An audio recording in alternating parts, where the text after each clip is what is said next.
నమస్కారం. ఈనాటి లోతైన విశ్లేషణకు స్వాగతం. ఈరోజు మనం ఒక బెస్ట్ టాపిక్ పట్టుకొచ్చాం. అదేంటంటే జాన్ హాకిన్స్ రాసిన 101 things all young adults should know.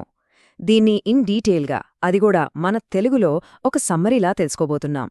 యవ్వనంలో ఉన్న ప్రతి ఒక్కరికి, ముఖ్యంగా లైఫ్లో ఇప్పుడిప్పుడే కొత్త బాధ్యతలు తీసుకుంటున్న వారికి ఈ విశ్లేషణ నిజంగా ఒక అద్భుతమైన బ్లూ ప్రింట్ లాంటిది. సో ఇంకెందుకు ఆలస్యం, డైరెక్ట్గా మ్యాటర్లోకెళ్ళిపోదాం.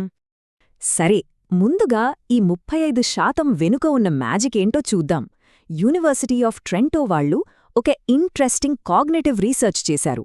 వాళ్ళు తేల్చిందేంటంటే, పర్సనల్ డెవలప్మెంట్కి సంబంధించిన విషయాలను మనం మాతృభాషలో, అంటే మన తెలుగులో నేర్చుకున్నప్పుడు ఆ విషయాలు మన బ్రెయిన్లో 35% ఎక్కువగా రిజిస్టర్ అవుతాయట. భలే ఉంది గదా ఈ ఫ్యాక్ట్. అందుకే మనం ఈ వాల్యుబుల్ ఇన్ఫర్మేషన్ మొత్తాన్ని తెలుగులోనే క్లియర్గా డిస్కస్ చేసుకోబోతున్నాం. ఈ 101 ప్రాక్టికల్ చిట్కాలను ఈజీగా అర్థం చేసుకోవడానికి మనం వీటిని 6 సింపుల్ కేటగిరీస్గా డివైడ్ చేశాం.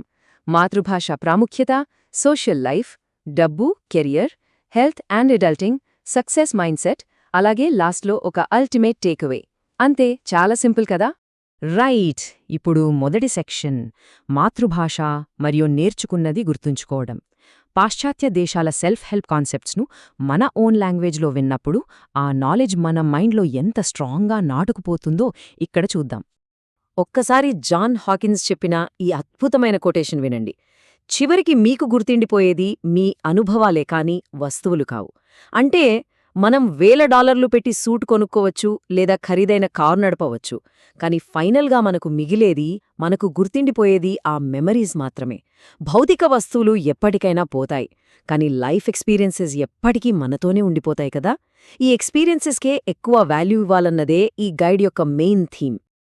ఇక్కడ ఇంకో ఇంట్రెస్టింగ్ పాయింట్ ఏంటంటే, జాన్ హాకిన్స్ చెప్పిన ఈ స్ట్రీట్ స్మార్ట్ సలహాలేవైతే ఉన్నాయో అవి గేట్స్ ఫౌండేషన్ వాళ్ళు సైంటిఫిక్గా డిఫైన్ చేసిన సక్సెస్ మార్కర్స్కి ఎగ్జాక్ట్గా మ్యాచ్ అవుతాయి. ఎలా అంటారా?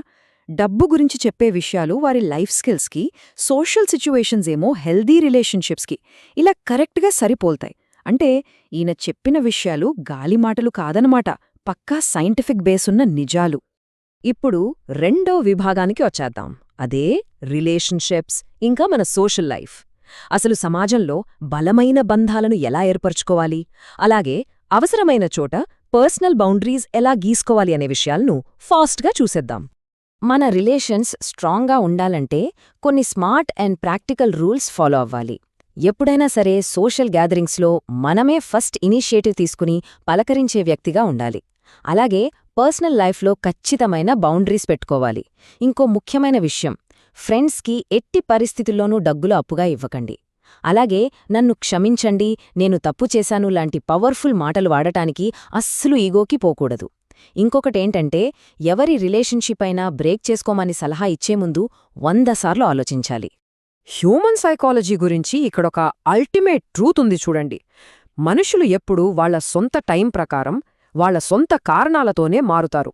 ఇందులో ఎలాంటి గ్యారంటీ ఉండదు. మనం ఎదుటివారికి సపోర్ట్ చేయొచ్చు, వాళ్లలో మార్పును ఎంకరేజ్ చేయొచ్చు, కాని నిజమైన పరివర్తన అనేది వాళ్ల లోపల్నుంచే రావాలి. ఎవరినీ మనం ఫోర్స్ చేసి మార్చలేం, రైట్? సరే, ఇప్పుడు third and most important topic, డబ్బు మరియు కెరియర్. ఫినాన్షియల్గా ఇండిపెండెంట్గా ఎలా ఉండాలి, డబ్బుకి సంబంధించిన కఠినమైన వాస్తవాలు ఏంటి అనేవి ఇక్కడ ప్రాక్టికల్గా తెలుసుకుందాం. ఫైనాన్షియల్ రెస్పాన్సిబిలిటీ అనగానే మనకు కొన్ని బేసిక్ రూల్స్ గుర్తుకురావాలి. ఫ్యూచర్ సెక్యూరిటీ కోసం ఒక సొంత ఇల్లు, ఒక కారు, ఇవి చాలా ముఖ్యం. ఇకపోతే చక్రవడ్డీ, అదేనండి కాంపౌండ్ ఇంట్రెస్ట్ అనేది మన బెస్ట్ ఫ్రెండ్ లాంటిది.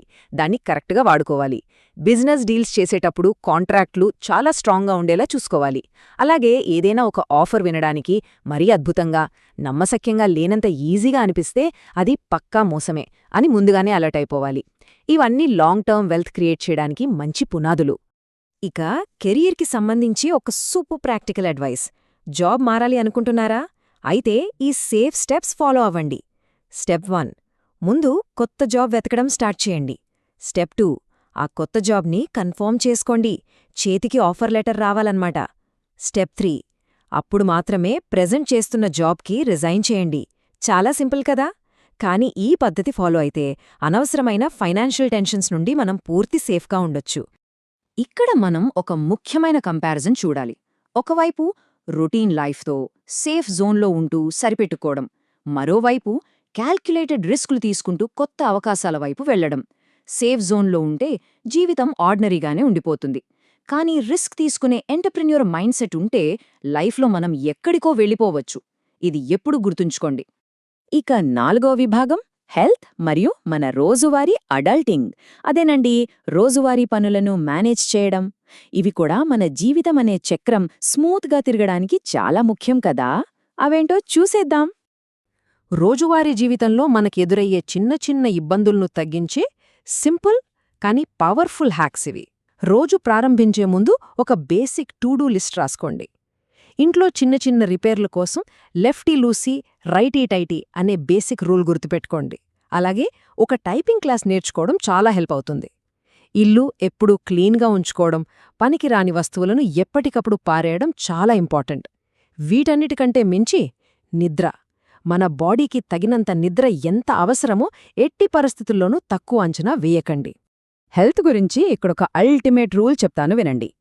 మన జీవితంలో మొదటి 40 ఏళ్లు మన శరీరాన్ని మనం జాగ్రత్తగా చూసుకుంటే, ఆ తర్వాత 40 ఏళ్లు ఆ శరీరం మనల్ని చూసుకుంటుంది. ఎంత అద్భుతమైన మాట కదా. గేట్స్ ఫౌండేషన్ వారి ఫిజికల్ వెల్బీయింగ్ మెట్రిక్తో ఈ ప్రాక్టికల్ సలహాను ఎంత చక్కగా కనెక్ట్ చేయవచ్చో ఒక్కసారి ఆలోచించండి. Moving on. 5వ విభాగం విజయం, స్వీయ అవగాహన. అసలు మిగతా ప్రపంచం నుంచి మనల్ని మనం సెపరేట్ చేసుకుని నిలబడాలంటే మనలో ఎలాంటి సైకలాజికల్ మార్పులు రావాలో ఇప్పుడు తెలుసుకుందాం. అసలు జాన్ హాకిన్స్ సక్సెస్కిచ్చిన ఫార్ములా ఏంటో చూద్దాం. ఈ స్టాటిస్టిక్స్ చూస్తే మీరే ఆశ్చర్యపోతారు. ఒక పనిలో సక్సెస్ అవ్వడానికి 50% కారణం మనం ఆ పనికి ఉనికిని చాటడం, అంటే జస్ట్ షోయింగ్ అప్. ఇంకో 40% ఏంటంటే మనం చేసే కఠోర శ్రమ. ఇక మిగిలిన 10% మాత్రమే అసలైన పోరాటం లేదా కాంపిటీషన్. అంటే ఏ పనైనా వాయిదా వేయకుండా కేవలం పని స్టార్ట్ చేసి కష్టపడితే చాలు, 90% పోరాటం అక్కడే గెలిచేసినట్లు కదా.